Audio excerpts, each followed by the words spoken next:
museums. A lot of people privately collect them and they'll have displays. Ainsley Wonderland used to do a display in Antioch. Yeah, up in Antioch once in the summer. She would put out, she would fill a room full of vintage clothing and you could just go look and go, ooh, that's so beautiful. But that's another way that, you know, because like if you look at a photograph, it looks like everybody wears brown. And they don't. So that's one way you can tell. So you can also look at paintings, and that's actually where the best chance of figuring out what someone might wear to a baseball game is. Problem is, I've yet to find a painting of somebody at a baseball game in the 1860s. I mean, there's images of soldiers in camp, and you can see they're playing baseball in the background. But that doesn't do much for having civilian spectators at it. That's a bunch of guys in the Army playing, and we're not going to discuss that. Brian can talk about that. I am not going to talk about that. The best I can gauge for what a spectator would wear to a baseball game would be what I see in picnic clothing. Because you go, it would be an event. You go and you do something. So and actually we're going to kind of show you the whole gamut because we went to a baseball game a couple of years ago. It was the opener. It was the opener of the Salmons against the Milwaukee City, the Crane City, and oh my gosh, it was cold. It was so cold. The mist was coming off the lake because it was up and up. We thought we were going to die. It was so blasted cold, so we'll get included in this discussion. Okay, so we'll talk about that. So that's one of the first things we want to start with. Fibers. Fiber is your friend, and fiber knowledge, and actually, I keep telling my friends this, it's not just reenacting. If you are somebody who is naturally hot, do not wear synthetics.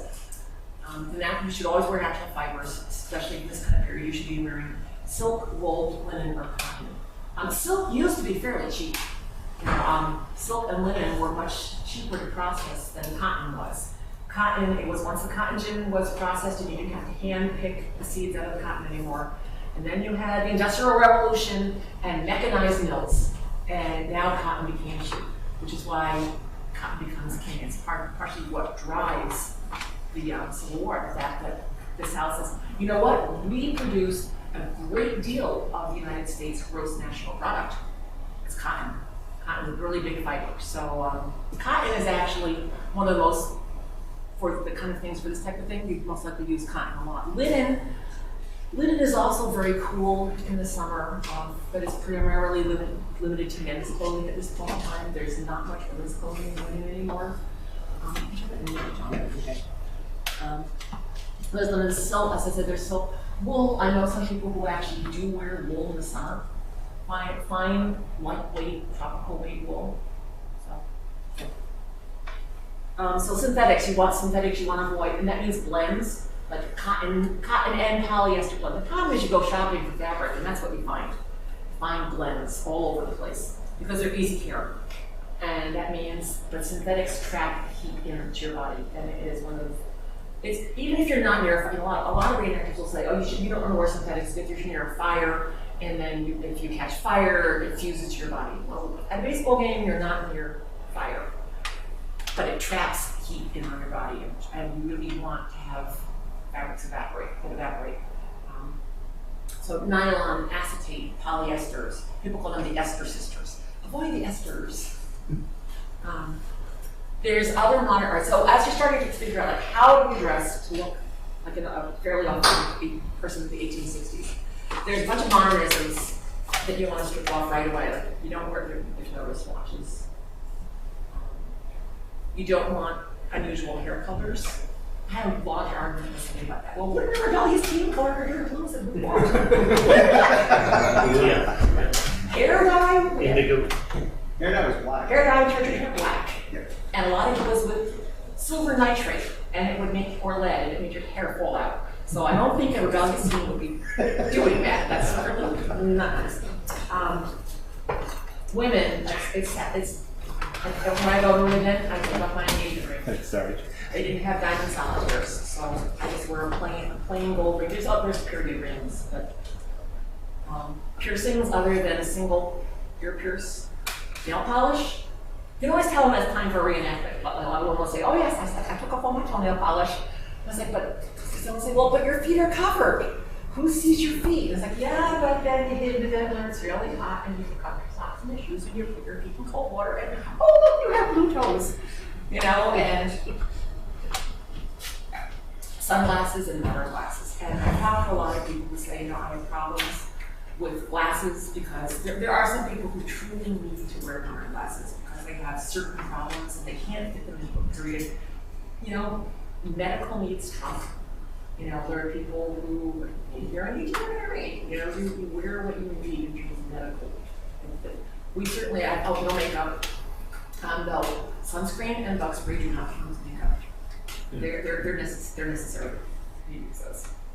Okay, so we'll talk a little bit about vocabulary because they didn't call everything quite the same that we call them today. For instance, this garment here, this one here, today we call it a vest. Back then they would have called it a waistcoat. Okay, and I'm not wearing pants, I'm wearing trousers. These things that are holding my pants up, which you're not supposed to see, they are braces. They're not suspenders. That was a later term that came about. So when talking about a lot of the types of clothing, there is a different vocabulary, and it's an older vocabulary. The silhouette of what a gentleman would look like. The 1850s and 60s is probably the most relaxed era in the mid-19th century, in the 19th century in terms of men's clothing.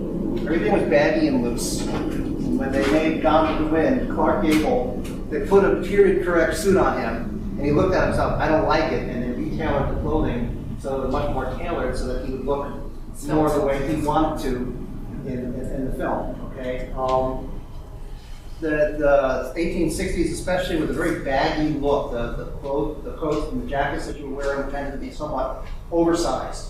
The pants were very loose fitting.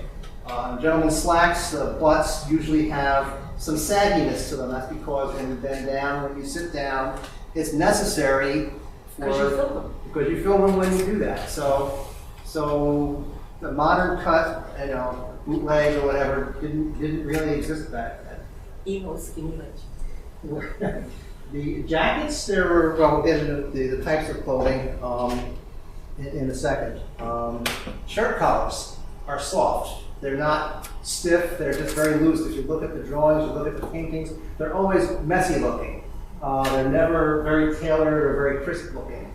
In the 1840s, like, you know, you read Dickens, when Bob Cratchit talks about how his son Peter, he's wearing his father's collar, and the collar has rubbed his ears red because he's wearing one of those high collars that stood like this all the way around.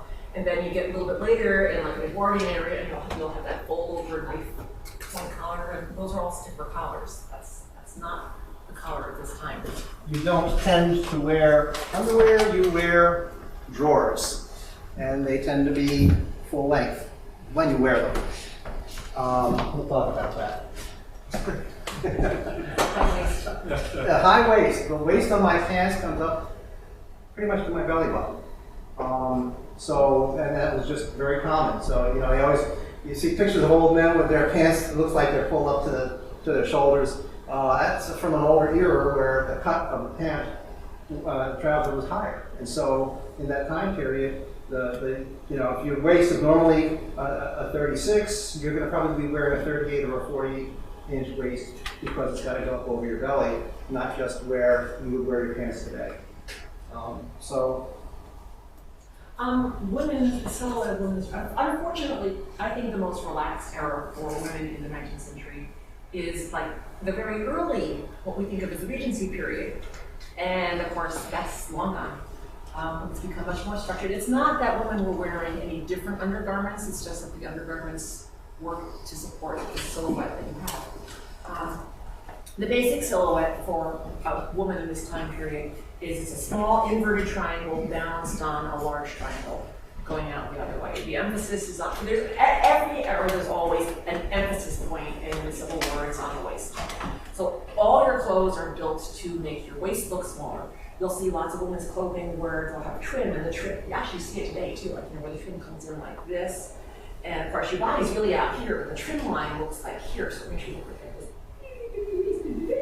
And that's exactly what they were doing too. In this time period. All right, so the skirt The skirt, it's not really a triangle, the skirt. A properly balanced skirt is a cone.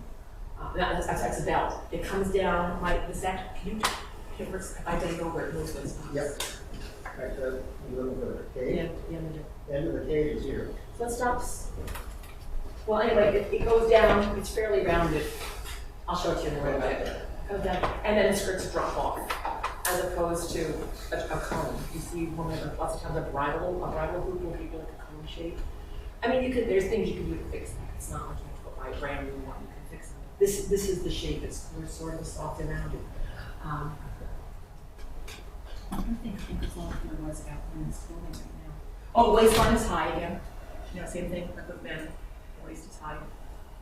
Not as high. Higher is going to be like up to here. This is here. It's above your navel. It's actually at the smallest. If you're going to try this, like if you try and string around your waist, actually the smallest part of your waist is above your navel, and that is where a woman's dress should sit. At this point. All right, so for women, the only thing that I can really tell you in terms of vocabulary is, because it's something that irritates me a lot, is undergarments are called, same like men, they're called drawers. They're not pantalettes or pantaloons or anything like that. They're simply drawers. Okay, so drawers, cotton What does related. that mean? Drawers. Drawers. And that's a pair of drawers. They didn't have the short, boxer briefs or boxers or briefs or any of that, no. However, you will notice that on a lot of shirts, the shirt tails come down to about here, because if you don't wear drawers, your shirt is there to give you a little bit of protection and protect your pants from being soiled. So you have a choice. I know the last talk in the room here was on jockey straps. But aside from that, you're either going to be wearing drawers or not. There wasn't such a thing as a t-shirt or an undershirt, although they did wear them. There are undershirts that are long sleeve, they're for the winter especially. When I am dressed up for the winter and I'm doing an outdoor camping thing and it's 20 degrees or so on, I'll have a scarf on and gloves and a hat and everything, but I will have 2 or 3 shirts on underneath my shirt. And then it's typically a jacket of some type on top, maybe an overcoat if you have it. And men used shawls. Back then, it was very common in the winter in your home. They didn't have very many sweaters, 1 or 2 patterns out, but generally, a man in his home, if it was cooler, would have a hat on, maybe a smoking hat, something like this, just for the evening wear. And he would put a shawl on and sit in front of the fire. It's Fez inspired. That's a big influence. Women, women have lots and lots of layers of underwear. And I find when people come to Civil War reenactments, they're fascinated by women's underwear. And it's not just pure interest. They really, because they're like, what in the heck do you have under there? And why? Why do you have all those layers? There's a lot of layers for women's undergarments, and they all have a purpose. Sadly, because that means you have to wear them all. Undergarments, let's see. Undergarments always start with a chemise. They're made out of cotton. This one, there's several styles, but this is a chemise. They're larger, they're broad. They come off the shoulder most of the time. And you can see it's fairly long. You wear this layer under your corset. You would never, all the time you'll see images of like a woman, and she just has a corset on. Do you know how painful that would be to have like that kind of pull and drag on your body?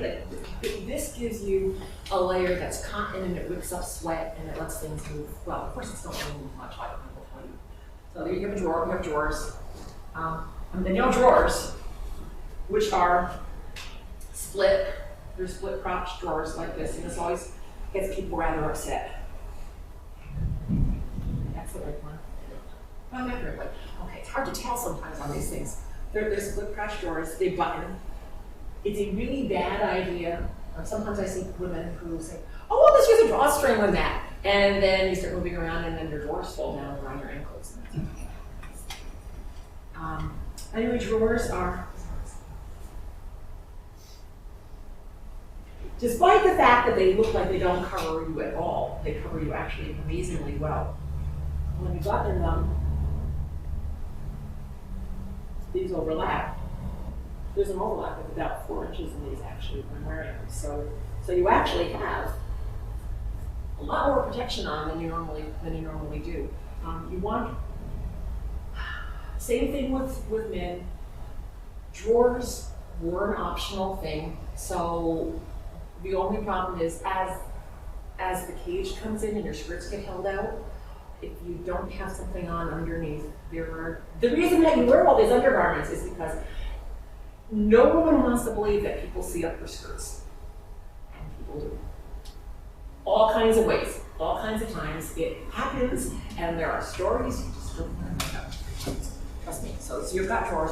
On top of those, you have corset.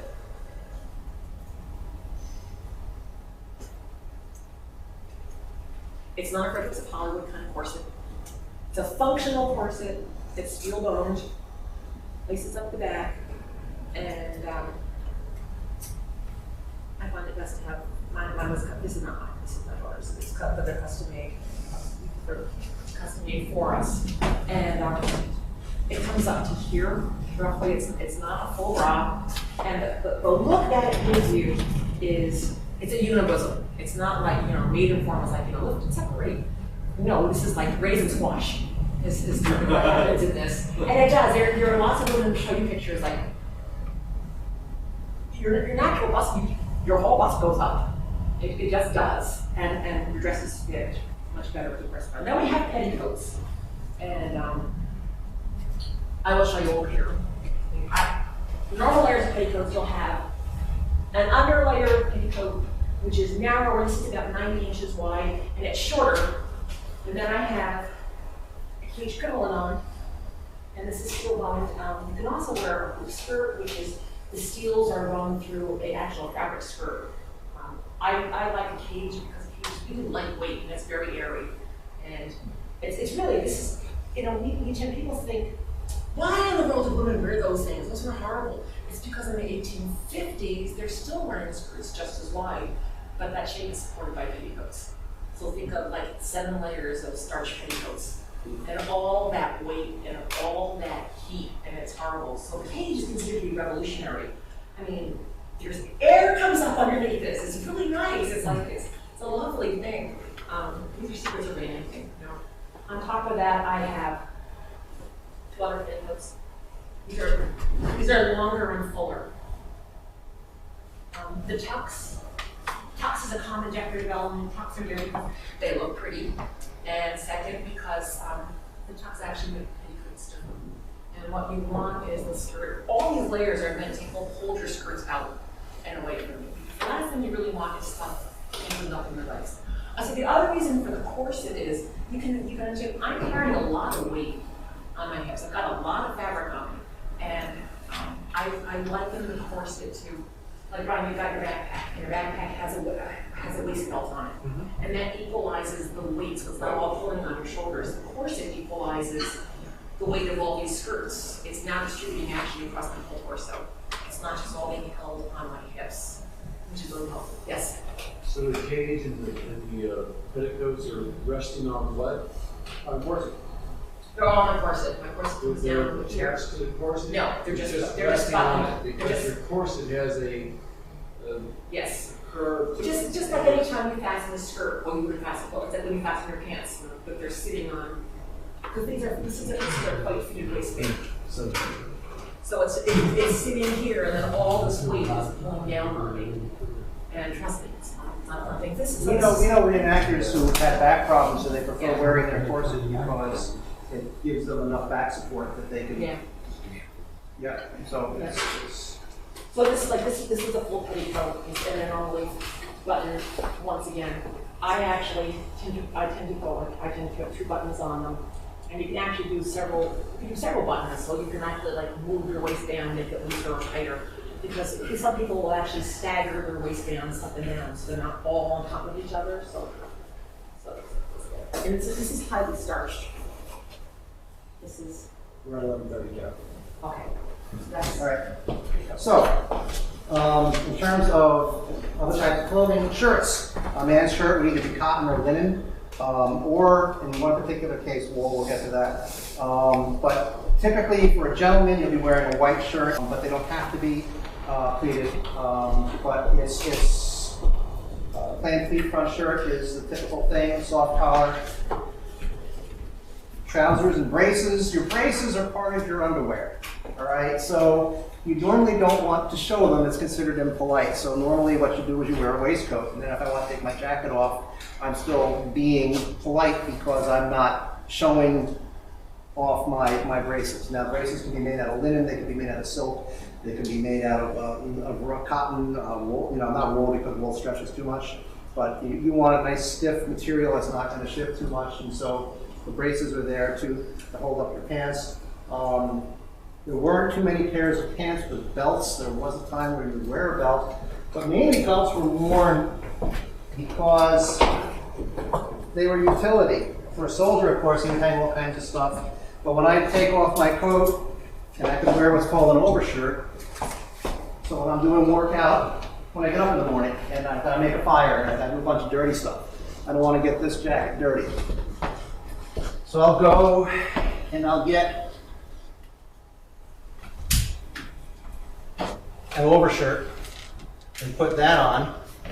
And I can just throw that on over everything else I'm wearing, or I can just take the braces off my pants and tuck it in. But in either case, once I put the overshirt on, now my clothes are protected, and this is a very practical thing. I would expect to see people playing ball on these things, to be really honest, especially when it's colder, because this is wool, it's warm, it has an extra layer. And then what I would do, you look at the belt, this belt has got just a square frame buckle. And now I'm ready to do a bunch of chores. So, I've got my knife on, which is what I normally keep on the belt, but that is sort of a very relaxed, I'm getting ready to do some work. So that's an overshirt, and a very useful, practical garment. And of course I could put an overcoat on or something like that on top of this poncho. It's raining. And they did have rubber, so there were rubber raincoats, rubber ponchos, things like that. So trousers could be wool, they could be linen in the summer. Cotton occasionally. I do have one pair of cotton trousers here, and these are my grubbies when I go out and do a lot of work, and they are really kind of falling apart at this point, but you get the idea. When I have some nasty stuff, I'll put the heavy cotton on, and you hear about like the 49ers wearing denim or wearing canvas trousers. That's what cotton is good for. Yes. So you're wearing the overshirt when you're mucking about or working. When you wear that other... This is called a sack coat, and that is sort of the sport coat of the era. So when you go into town, you're going into polite, where people are going to be seeing you, wearing it around the home. This is the sort of the common loose garment that you would wear. It's especially stylish for young men. But Fatty. sack coat. So this is a sack coat, and 3/4 of the men you probably see on the street on a day-to-day basis are probably wearing sack coats. Obviously, the suit coat came from that coat. Sport jacket. So if a person is umpiring a baseball game, is a sack coat appropriate wear, or would it be more formally dressed? From what I have seen, I've seen a number of umpires dressed in frock coats, which I was about to show you.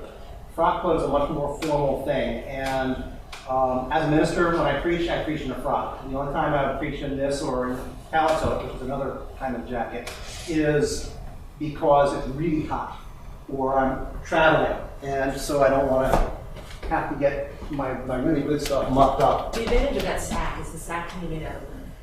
Yep. Linen, which makes it much cooler. Yep, much lighter. And then this is a frock coat, and unlike sack coat, it's much more fitted. So it's right to the body. So the buttons fit right up, and it's an exactly fitted jacket. I've got some gloves in here. So that actually makes a difference what you've got in your front pocket. Most jackets have an inside pocket, either a wallet or gloves or something like that go there. So that length is typical of the period? It's typical of the period. And the sack coat was about the same It's length. about the same length. And then the third coat I have here, which is called paletot, which is more 1850s than 1860s, 40s, 50s. This is just linen. It's completely unlined, and it is about the lightest jacket that I've got. So when it's really, really hot out, and I'm feeling like slumming it a little bit, I'll throw this on. And same length roughly, about knee length, yes. So you wear the outer coat and your waistcoat and your Jacket. cotton shirt. Right. Those three things are what you're always wearing when you're in public. Yes, and a tie. Right. And Most men always work with that sometimes. you don't go without your jacket. And you don't generally go without a jacket. You can if you're wearing just a waistcoat if you're doing physical labor, or if you have to run out for a second, you know, you might just go out in a waistcoat. You see images of like tradesmen, you know, like if someone's in there and they're a carpenter, they're most likely not wearing any kind of coat. They might be wearing an overshirt like this or something. Or overalls. And they're, yeah, well, overalls go over your pants. They're not in place of pants. You might see them in a shirt and a waistcoat, and sometimes depending what they're laboring at, they might not have a cravat on or not.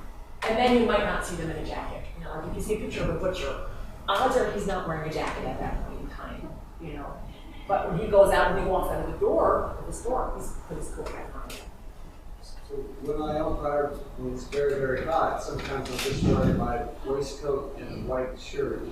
That's inappropriate, isn't it? It's probably okay, but I would say you might want to look into a sack coat. Linen. Linen It's nice and lightweight. Consider the weight.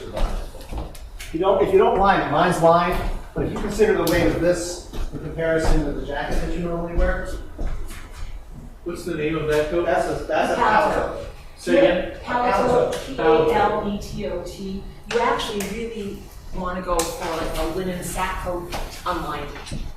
When I actually sent this off, I had someone make this. This pattern was custom made for John, and I didn't want it lined, and she sent it back lined. It was like, oh, I really didn't feel like cutting the lining out of it, but not lining it would make it a lot lighter and more breathable. And it's lined. So linen is a great alternative for that. Yeah. And you could be wearing linen pants, linen vest. Yep. This waistcoat here, if you look at waistcoats, English Gentleman in America was a guy who wrote a book from England who visited the United States and said, virtually every man in America has a black waistcoat. You couldn't believe it. I mean, from a common laborer on through your higher class people, almost everybody had a black waistcoat of some kind of thing. Yes? Did it have a function besides covering the braces? Was it, or were the pockets designed for timepiece? Yeah, Yes, part of it. that's part of it. Yeah, pocket watch is always part of it. And virtually, there are a lot of pocket watches. Virtually everybody seemed to have one. In my top pocket, this is where I keep my card case. And so when I go visiting, one of the first things that you'll do is you'll leave a card at the door to advance in your home. But also when you're interacting with people, you'll have some cards with you. So I've got that. And then this pocket here, I've got actually my keys and things like that. So that's my modern pocket. So the important things to note about a waistcoat, though, in terms of construction, you notice, here, this side. It's true, like all the clothes in this time period, the shoulder seams actually go back behind. It's not a modern shoulder seam goes straight across here. Period shoulder seam sets back. It's actually more comfortable. It really fitted. This is actually giving you, this is giving you a bias cut, and so now you can actually move your shoulder more freely. It'll have the belt on the back that helps you move it in if you want to, or move it out. There actually are examples of like belts, waistcoats where obviously the gentleman has gotten heavier and no longer fits in his waistcoat, and so some seamstress has actually cut out a triangle piece in here and pieced it in so that it can spread a little bit more. Because why would you waste a good waistcoat? Wintertime. Yeah. Yeah. And then the collar goes all the way around. Some people will today make vests. Well, there with are collar patterns that actually that tell you to do stop that, it. but It's not. the collar goes all the way around. And then that's silk, and that can be fairly warm, but The this. one that John's wearing right now is silk, and it's gaudier because we play music, and John's banjo player, and we get that something a little bit flashier. Banjo players are not city people. And this is a linen vest, so this is much lighter. When it's really hot out, I prefer to wear this one to to the silk ones because once again, it's much more comfortable. So if you put a linen, you know, a cotton or linen shirt on, a linen vest which weighs virtually nothing, a linen jacket that's not lined, you're going to be a whole lot more comfortable than trying to wear the full formal regalia, and you'll be perfectly suitably dressed for the occasion. Linen tends to be more of a whitish or a natural color, whereas the wools tend to be dyed a darker. But they love color. I mean, they absolutely love color. We always look at those black and white pictures and think, you know, everything's black and white. And to be really honest, their idea was that you match colors by picking opposite ends of the color wheel. There wasn't the whole matchy-matchy thing that we tend to do today. So the tie could completely clash with the vest, could completely clash with the slacks that you're wearing. There weren't, you know, rules like that. So you gotta lose your modern eye when you look at this stuff. It is hard. I went into a fabric store once, and you have to really learn what fabric looks like, appropriate fabric. And I went to the black sheep. I went to the clearance section, and I found this bolt of fabric, and it was ugly. It was really ugly. It was like this mustardy, orangey color, and it had little blue flowers all over it. And it was like you know, kind of like a pastel Chicago Bears kind of coloring. And it was like, whoa, it was perfect. It was totally period, you know. And I walked it up, and it was like 10 yards because like nobody had wanted me to off the bolt because nobody wanted it because it was ugly. And I walked into the counter, and the clerk's always saying, "Oh, what are you going to make out of that?" And I said, "Oh, I'm going to make a dress." And he looked at me like. And I could just hear your thoughts, like, oh, that's nice. That's what you're doing.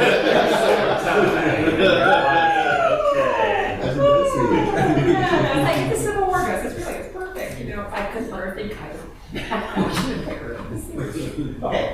Why don't you go ahead? You should have told her you could make her. Yeah. Would you like them? All right, so a woman's basic outfit that a woman's gonna wear is a one-piece dress. You'll sometimes see you'll see settlers. It gets most skirts will have what's called a dog leg. It goes down and then the skirt goes sideways, so that way the actual skirt opening is now kind of set off into your folds of your skirt. And you can get it off. Oh, yeah. Well, normally when I first started, I made the opening down the front because I didn't know about the dog leg. The problem is because this is hooked tonight, you got a lot of stress on the front of your dress. Then that front will kind of gap open, like you'd sit down and it might gap open. On the side, it doesn't. The side, it vanishes. One of my favorite things about dresses that people don't realize at the time period is that they have pockets. Huh. You can indeed have pockets, and pockets. See, here's my pocket. They're large. It's set into the folds of the skirt, set into the seam, and it's wonderful because, like, you know, if you need to carry modern selected people, I don't know if people said, like, I have a friend who carries an insulin pump with her. This is where it travels. You know, if you absolutely have to have your cell phone with you because, you know, you've got some, this is where it travels. It all goes in here, no one sees it. And you know it's there because it bangs against your legs when you're walking. But actually it doesn't because you've got a cage on, right? So, this dress is wool. I want to mention this is tropical weight wool. It was actually, it's not scratchy at all. It's really nice and silky. And I wear this dress a lot. I wear this dress a lot. There's a lot of pictures of me in this dress. The waistlines are high. This being wool, I pleated this one. I did this in box pleats. This dress is also pleated. These are knife pleats, and they're going toward the centers. Another common way to do a fastening would be to do gauging, like on this dress, where there are lots of teeny little rows of gathers. The skirts are about 180 inches around, and you just gather them, and then you stitch each of those tiny little gathers individually. You lift them all to your skirt so then they hang like a hinge. So that then makes your skirts stand out and poof, and that's what we want. We want things to poof. So anyway, that's what I want to talk about with dresses this is actually an example. There's two main styles of sleeves, and they both go to support that exact, like the small waist once again. But the fact that The shoulder seams, actually, they're coming off my shoulder a little bit. The seams are going to the back again. This is a two-piece coat sleeve. It's copied off of a man's coat. And as you can see, it's shaped and it's baggy at the elbow. And the whole concept of having volume at, see, it falls right around your waist. And so that gives you, oh look, there's volume there and there isn't volume here. And it gives you the slim waist. The bodice is fitted. On this sleeve, this is a bishop sleeve, which is more like a round tube that's just been gathered to a cuff. These are sleeve jockeys.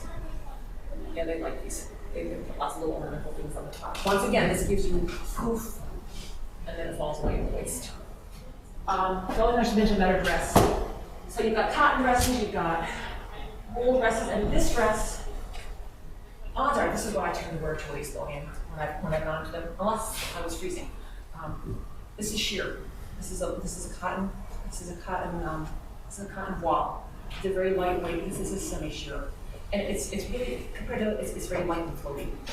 And so of course it's not pleated, and it has fluffier sleeves because it's a really light fabric. And I can tell when I wear this. Dresses have collars. They have normally very narrow white collars. The collars are made to be detachable because you can see in this case, this one got really dirty and we should take this one off and wash it because they're protecting you from grime. So with your sheer, you would have several petticoats in your cage. All the same layers that are drawers underneath. In fact, the petticoats are more important because you can actually see through the skirt. Right. And so you want to have, in fact, in this one, see, I've actually lined it with white to the bottom because my petticoats don't go that far. So not only does it give that bottom of the skirt a little bit of weight, but you can't see where my petticoat drops off. I now look like I have a solid white layer all the way down. All right, Johnson, we're talking about accessories, the fun stuff. Yeah. Okay. So I'm going to go on to cravats. Like I said, every man wore a tie virtually all the time. I've got a bunch of them. If you just go take ties from Thursday in a secondhand shop, whatever, and cut down the back of the narrow end and resew them just a little bit, you can make tons of cravats in all kinds of colors. They love wearing color, so very easy thing to do. Obviously, I have a dress white one for my It's not quite as easy as you think. Well, okay. I got a seamstress, so it's easy. How long is that? These. You know what I did? I took a tie and I had John tie it in a bow tie around his neck, and then I measured it. Yeah. And then I measured it and said that far, and then. So it depends on how you like to tie it. And there isn't a right or a wrong way to tie a tie. Everybody had their own way of doing it, and people reenacted will argue about it. But You can have one end of the tie can be sticking out quite a bit longer than the other. That asymmetric thing is really popular. yes. Some of my shirts don't have a collar. Okay.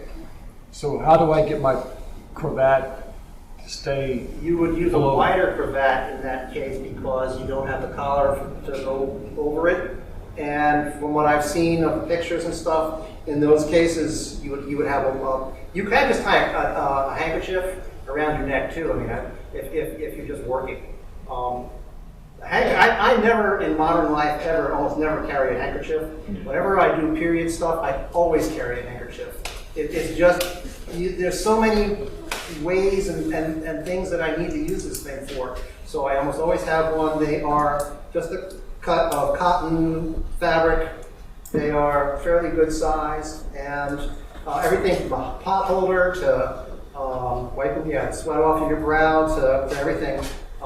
It's just part of the uniform, and it's really indispensable. The other thing I almost always carry with me is a knife of some kind, and they have all kinds of case folding knives, and so things that you'll find in a man's pocket. These are probably two of the most common things that you would expect to find. So the other thing I would have if I were a fancy dressed man, be a pair of gloves. Ideally, they would be leather. A lot of them wear just cotton, which is fine, but these are policeman's gloves. You can get them. They're online. They're almost identical to what the men were wearing back then. So a little pricey, but for dances and things like that, they're really nice. And I want to talk shoes real quick, and then. No, these are Oh, go ahead. Same thing, women wear gloves. I often, in the very heat of summer, don't always wear gloves. You can wear cotton gloves. I couldn't find any of my cotton gloves. White gloves tend to be limited more. They're short, they only come to like here. Which means I go to thrift stores, I buy gloves that fit, and then I cut them. Because if I can spend $3 on a pair of gloves, that's just fine. Gloves were tight. They love colored gloves, so like white gloves are gonna be more just formal. These are some of my favorite gloves because they're like green gloves, and there's like really lots, you know, there's different colors of gloves.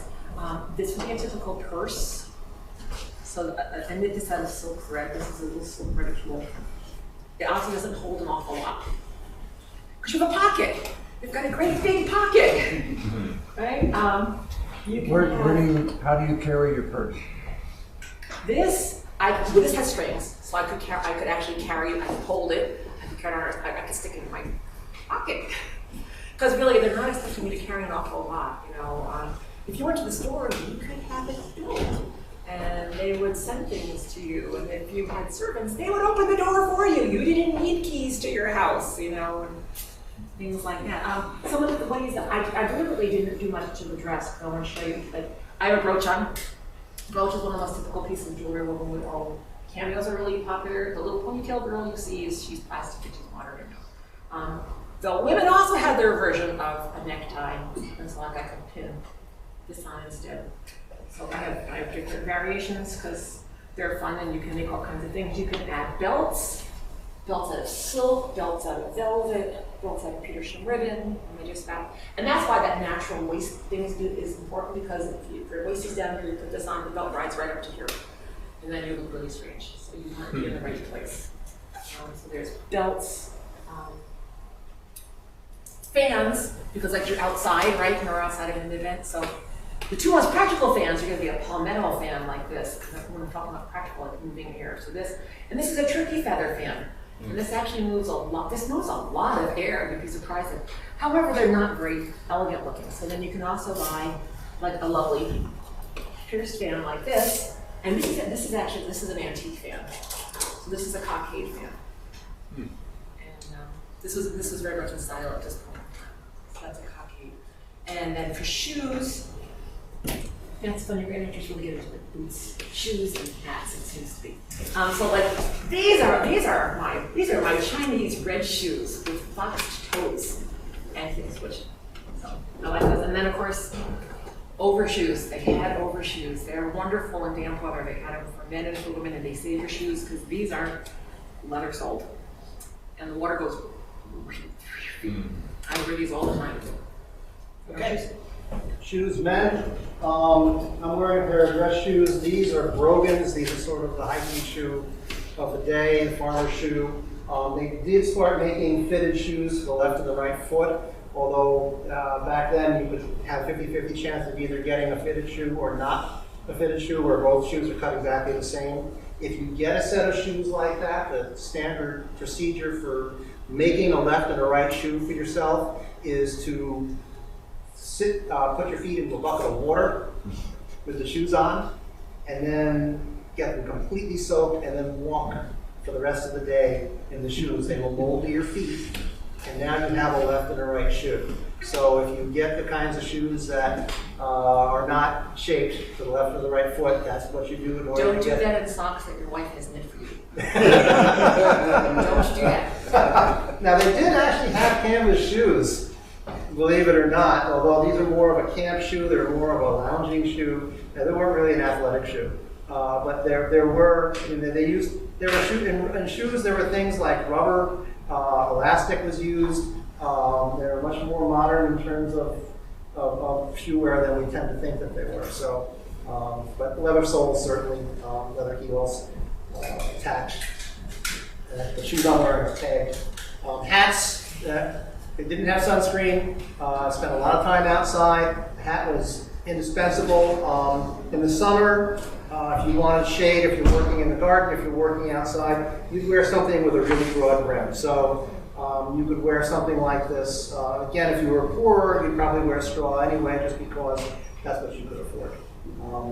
But on the other end of things, you could also get a straw top hat. And straw top hat was was a common thing. So nice look, great in comparison with wearing the felt types of hats when it's hot out. I have two felt hats here. One's a felt top hat, and then the other is my wear it whenever the weather's lousy hat. And this one is about 10 or 15 years old now, so it's seen a lot of wear. It's still got its shape. It's still weatherproof and everything else, so it's a great hat. Hat stretchers. Yeah, hat stretchers. Where did I put it? Okay. In any event, the other type of hat that was commonly worn is this type of hat here, which we today would call a wheel cap. Back then it was more of a mechanic's cap. It's the kind of a cap that a machinist or a journeyman mechanic, machinist, somebody would wear it on the job and wear it around town and everything else. So, yes. 1860? Oh, before that, 1840s, 50s. Yeah, Wow. definitely 1860s, yeah. In fact, if you look at the You see them soldiers, patent leathered, like a macadamized kind of thing. Yeah. They're pretty awesome. if you look at the soldiers of the Mexican War, which was the 1840s, and their military uniform hat was very much like this. So yes, absolutely. So while John was talking, I kept throwing on accessories. So like period glasses. You know, these are actual. I only need glasses as readers, so I was really lucky to find a pair of period glasses that actually work for me. There are people who do actually make period frames that you can get prescriptions for. Women do wear pocket watches as well. You can either, as you get later on to 1860s, this woman could wear this kind of thing. This is a little bit older style. It's a slide chain. It's an antique piece. It's a long chain that goes around my neck. But then you have to have a belt or something for this watch to tuck into. The watch, at this point for women, is pretty much the same size as a man's watch. We never wore like the little watches pinned up here. That's a nurse's watch from like 1880s, 1890s. I didn't mention, when I was talking about shoes, of course, stockings. Women wear long stockings. These are cotton stockings. And then garters. I particularly I love garters. So garters hold your stockings up. As your stocking, I have these out of wool. And you actually use a garter. You actually use a garter knot to tie a garter. I can explain that to you later on. I'm not going to go into how to tie a garter right now. Oh, let me talk about the garter. All right, so this is a parasol. I'll show you in a second with women's bonnets. They don't really cover your face at all. This is also an antique because you really can't buy a decent one. So this is a parasol, and it's not for rain, quite obviously. It's simply meant to shade your face. This is a carriage parasol, which is why it folds in half. Back to put it so I can keep it folded up on my lap. And this is a marquee. I had this recovered, and so it tilts. So you can actually sit like that. And parasols are one of the things that happens. Every lady, if you wore a bonnet, you had a parasol, because that's what covered your face. Bonnets, in terms of hats, the problem with being a civilian reenactor for women, the bonnets change. I'm very fond of straw. Silk is also a distinct possibility. I like straw simply because if it rains, silk can get ruined. Straw doesn't get ruined. So this is an earlier war straw because it's smaller and lower. It has a silk curtain in the back.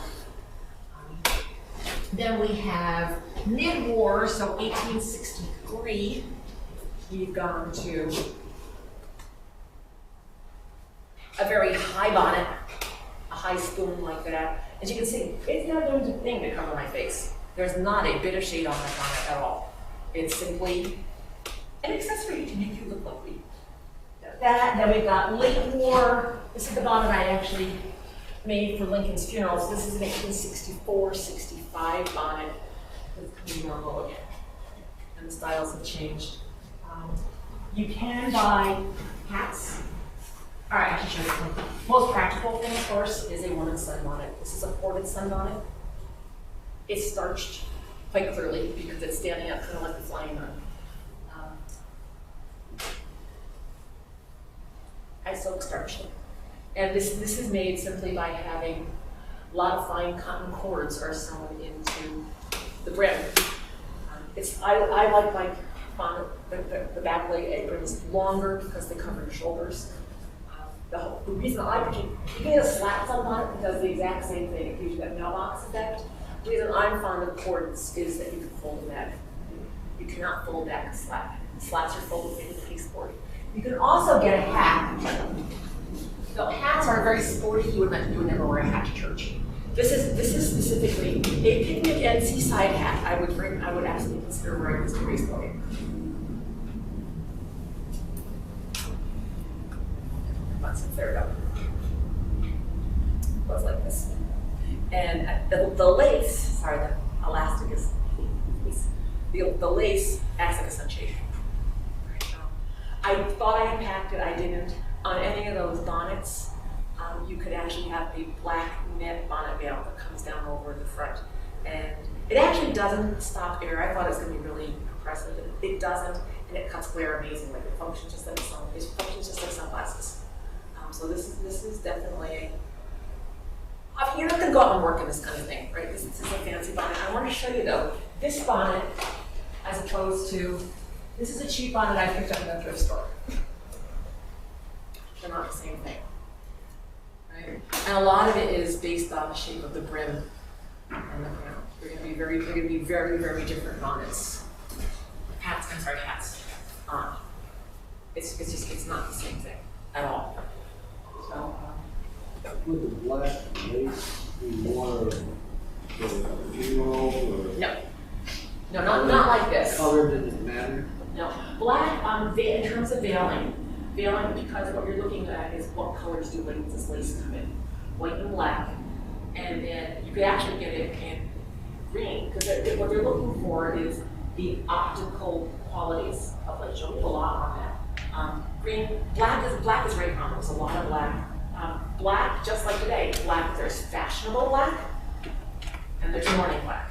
And morning black isn't going to be pretty and lacy like this. Morning black, because when you're in full mourning, the idea is that you are shunning fashion. Even though your dress is going to be a fashionable dress, you're not going to have any ornamentation on it. Your veil is just a solid sheet of black crepe. You look like a black hole. You look like a black hole, you really do. Yeah. You know, you just kind of look like a block on the face of the earth. And it partially hides you, so like if you're crying, no one sees you. And also lets people know, you know what, this person's in mourning. And you know, from friends I know who have gone through a death like that, they actually say they actually like the fact, right, it's bad when you're forced to do it, but they also liked the fact that Victorian society acknowledged the fact that grief took time to recover. As opposed to today's society, it says, what?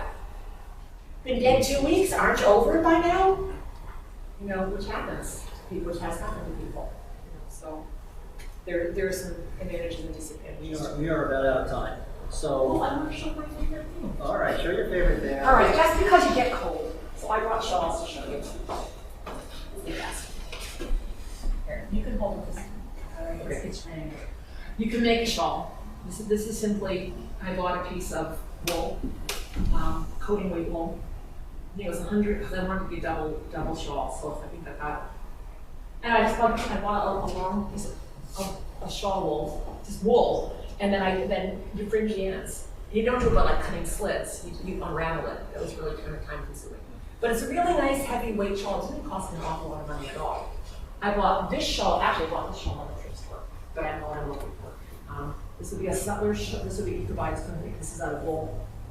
Of course, paisleys are very. I do wool. I can't. So you have a shawl like that, and then I just brought this. I seldom wear this because this is an antique shawl. I don't want to show. I want to show you what a period shawl looks like.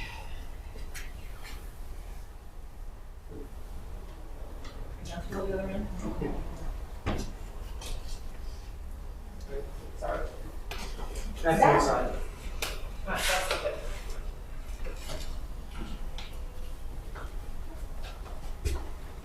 There you go. So that's a period shawl, and we're going to. They're always folded on the diamond. In this case, it's a triangle. Right here. So help me, gentlemen.